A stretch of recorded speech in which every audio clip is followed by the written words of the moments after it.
શહેરમાં હોમગાર્ડ જવાનો પાસે દર મહિને ₹3,000 થી ₹5,000 સુધીની ઉઘરાણી કરવામાં આવતી હોવાના ગંભીર આક્ષેપો સામે આવ્યા છે।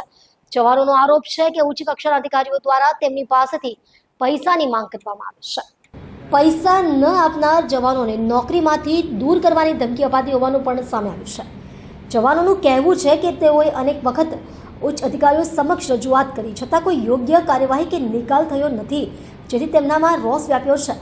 અંદાજે 15 થી 20 હોમગાર્ડ જવાનો આ મામલાથી પરેશાન હોવાનું જણાવ્યું છે। નોંધનીય છે કે આ જવાનો રોજના ₹400ના વેતન પર કામ કરે છે અને તેમાંથી જ મહિનાના ₹3,000 સુધી ઉઘરાણી કરવામાં આવતી હોવાનો દાવો કરવામાં આવ્યો છે। આ મામલે હજુ સુધી અધિકારીઓ તરફથી કોઈ નિવેદન આવ્યું નથી। જોકે આ ઘટનાએ સુરત હોમગાર્ડ વિભાગમાં ચકચાર મચાવી દીધી છે।